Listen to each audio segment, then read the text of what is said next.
Guardate che meraviglia questa inaspettata nevicata autunnale. Dopo avremo modo di parlarne, ma prima mi aspetta un compito un po' ingrato, perché adesso dovrò andare alla sorgente a pulire il filtro perché non vorrei restare senza acqua. Quindi porterò dietro un paio di ramponcini e mi farò strada nella neve e andremo a dare un'occhiata assieme.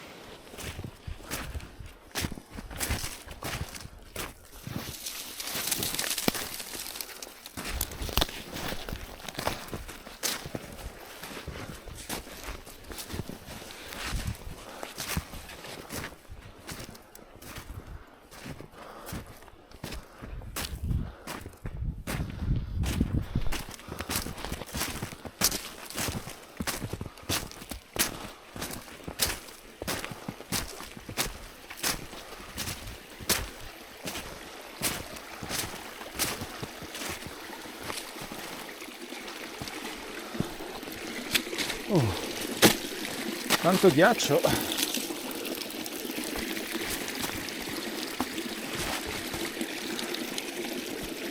Allora,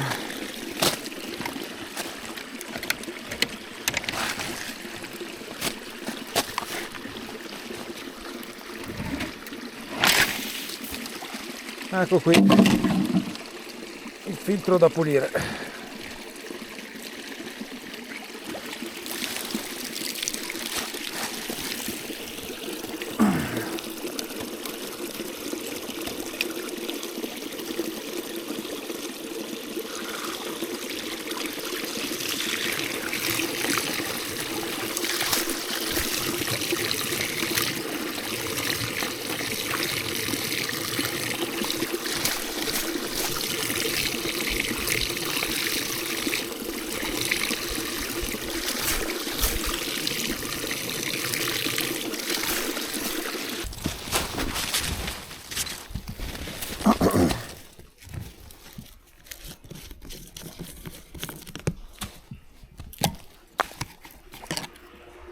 Questo è il secondo filtro, ma ovviamente si sporca decisamente meno ormai perché c'è quello lì a monte.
Ma prima di proseguire concedetemi giusto 2 minuti perché questo video è sponsorizzato da Bluetti.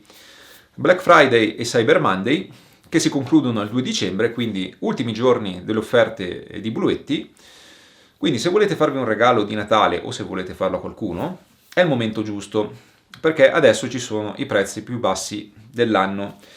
Cosa abbiamo in offerta? Abbiamo per esempio AC70, che è una Power Station che utilizzo regolarmente anche qui in baita, nonostante io abbia un impianto più grosso, proprio perché è estremamente portatile, 1 kW di potenza, 768 Wh di autonomia, è molto pratica da utilizzare per lavori itineranti, bellissimo impiantino, molto affidabile, lo utilizzo già da diverso tempo, ma oltre a questo, che costa per il Black Friday 499 euro, quindi un ottimo prezzo, potete trovare in offerta anche AC180. AC180 è un altro ottimo impianto, 1 kW di potenza nominale, quindi abbiamo già una potenza più elevata, si può fare praticamente tutto, 1152 Wh di autonomia, ad un prezzo di 649 euro. Tutti gli impianti di cui vi sto parlando hanno tutti batterie litio-ferrofosfato, quindi sono impianti che vi garantiscono molti anni di utilizzo senza avere un calo percepibile delle prestazioni della batteria. Sono le batterie migliori che ci sono sul mercato al momento. C'è in offerta anche AC300 più B300K, è l'impianto che utilizzo qui in baita, lo utilizzo già da più di 2 anni. È un impianto già più importante. AC300 è un impianto con 3 kW di potenza nominale, B300K poco meno di 3 kWh di autonomia e si può espandere fino a quasi 12 kWh. In offerta a 2199 se non erro. Comunque, nel dubbio, tutti i link li trovate in descrizione.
Allora, giusto un paio di considerazioni sulla recinzione elettrificata.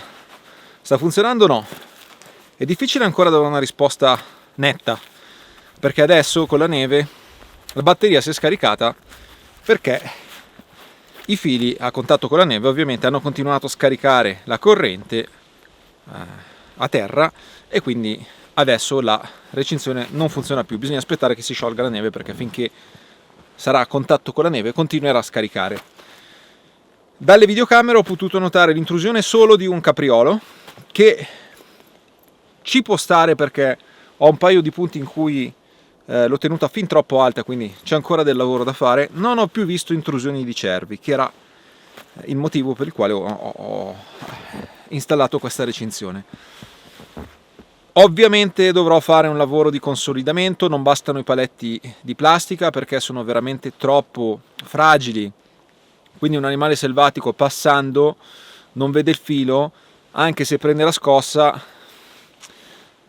quantomeno prova ad avanzare inizialmente, quindi butta giù i paletti, il filo tocca il terreno, quindi va studiato meglio e va fatto un lavoro un pochino più preciso utilizzando della paleria alternata ai picchetti di plastica che ho utilizzato per fare il lavoro più velocemente.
Allora, in questo momento in bite abbiamo 16 gradi e 7.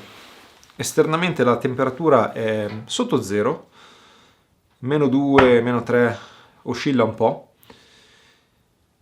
e quindi abbiamo una tipica situazione invernale anche se siamo ancora in autunno. E devo dire che si notano decisamente le migliorie apportate alla baita: pavimento nuovo, stufa, maggiore isolamento dei muri. Sicuramente credo che prima di andare a dormire riuscirò a raggiungere i 20 gradi. Sicuramente ci sono stati grandi miglioramenti, anche se si può migliorare ancora, perché ovviamente di spifferi ce ne sono ancora parecchi. Ma ci lavoreremo. Questa è stata una nevicata molto rapida, è durata poche ore, molto intensa, però una bella nevicata, neve asciutta, una neve che insomma non si vedeva da un po' e potrebbe far pensare a un inverno che potrebbe avere le parvenze di un vero inverno, anche se in realtà non mi voglio illudere, perché questa è una piccola parentesi fredda, ma già da settimana prossima danno temperature in netto rialzo, con massime superiori ai 10 gradi e minime 2-3 gradi, quindi temperature sicuramente più miti rispetto a quelle attuali. Nel frattempo ci godiamo questa bellissima atmosfera tipicamente invernale e la baita con tutte le sue nuove comodità.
Bentornato Putrizio. Allora, come ti sembra la nuova baita?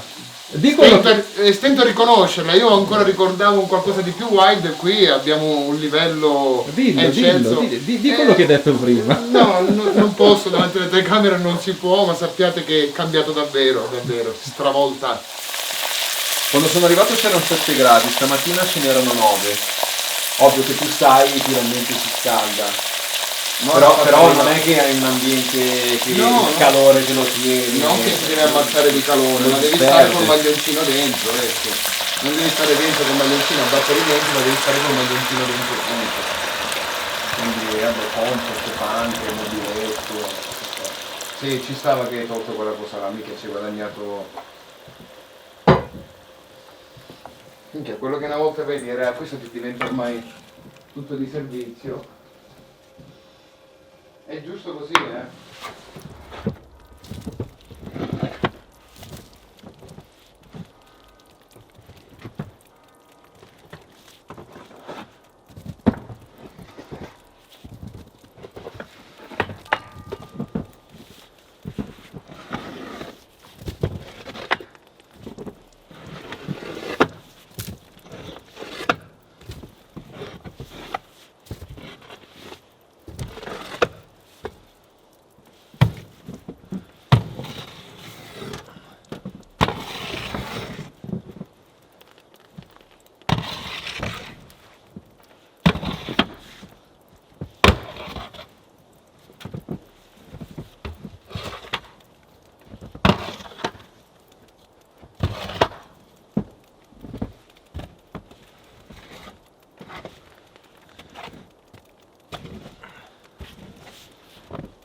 Qualcuno si domanderà, altri pannelli, ma non bastavano quelli che avevi già? In realtà sì, sarebbero potuti bastare, però avevo dei pannelli extra casa che non sapevo come utilizzare e allora ho deciso di installarli su questa parte della baita, sul tetto in lamiera. È un'installazione molto pratica, non ho l'esposizione ottimale, non ho l'inclinazione ottimale, ma nel mio impianto, avendo due regolatori di tensione indipendenti, posso entrare in uno e nell'altro, come ho appena detto, in modo indipendente, quindi produce uno e produce anche l'altro in modo separato. Quindi questo non andrà ad influenzare la produzione dell'altro. Questa è un'esposizione sud-ovest, quindi in inverno ci sarà poca produzione perché ho anche gli alberi qui che andranno a togliere luce. Indicativamente avrò poco più di 2 ore abbondanti di produzione, che secondo me in annate come questa, in cui ha fatto particolarmente maltempo, in cui ho fatto fatica a starci dietro delle volte, sicuramente danno un bel aiuto. Ne approfitto anche per farvi vedere come si installano qui sul tetto in lamiera. È veramente molto semplice, magari parliamo anche di 2 concetti teorici per l'installazione dei pannelli fotovoltaici che magari possono tornare utili. Il fissaggio su tetto in lamiera, come vi dicevo, è semplicissimo. Basta fissare queste 2 guide con 2 viti per la lamiera e poi abbiamo questi blocchi per il pannello e questo perno che si fa passare all'interno della guida, quindi automaticamente resta incastrato dentro. Noi possiamo avvitare e stringere il blocco superiore che andrà a chiudere a morsa il pannello.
Purtroppo ho fatto male i calcoli relativamente al materiale, quindi l'ultimo pannello resta fissato provvisoriamente perché mancano le guide. Vabbè, poco importa. Sono due stringhe da 400 watt l'una. Perché ho fatto così? Perché quando voi nel vostro impianto, nella vostra power station, avete un valore in ingresso di tensione che è normalmente tra i 12 e i 50 volt in ingresso, voi questo valore non potete assolutamente superarlo, perché se no l'impianto non funziona oppure rischiate di danneggiarlo. Quindi ipotizziamo che ognuno di questi pannelli sia a 12 volt, perché comunque è quella in realtà la tensione di questi pannelli, 12 volt, 12, 24, 48. Il mio impianto può gestire in ingresso massimo 50 volt, quindi con i 48 ci stiamo, ma se avessi collegato tutti in serie non ce l'avremmo fatta. Quindi questi pannelli vengono collegati assieme, questi 4, ed è come se fosse un grande pannello da 400 watt. Stessa cosa per quell'altro, quindi dobbiamo considerarli come due pannelli grossi da 400 watt. Questi pannelli li colleghiamo in parallelo tramite un connettore apposito. Questo è il connettore per il collegamento in parallelo, vedete? Quindi i due pannelli si incrociano in un certo senso in questo connettore. Qua ne restano due liberi perché posso collegare altre due stringhe, quindi posso poi eventualmente ampliare. Il vantaggio del collegamento in parallelo è che possiamo alzare molto la corrente, quindi la tensione resta quella, la corrente aumenta, e quando noi abbiamo un impianto che è in grado di supportare 1200 watt, se noi mettiamo 1200 watt di pannelli non riusciremo mai a produrre 1200 watt puliti. Per produrre 1200 watt dobbiamo andare oltre la potenza, quindi dobbiamo magari installarne 2000. Quindi la tensione è molto restrittiva in ingresso, ma possiamo aumentare la corrente, quindi sommiamo l'amperaggio e nei momenti di massima produzione riusciamo ad arrivare anche a quei 1200 watt totali che il nostro impianto è in grado di supportare. Quindi questo si chiama overpaneling e si fa per l'appunto per avere il massimo rendimento andando oltre la potenza nominale dei pannelli. Quindi sempre per quel discorso che vi dicevo, che il pannello non produce mai quello che sta scritto sull'etichetta sostanzialmente, no?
Questo è un brasato di cinghiale locale e stasera niente vino,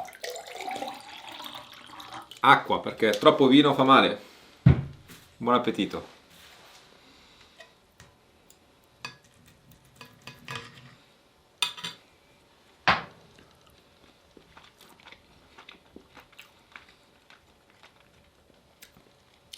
Fantastico.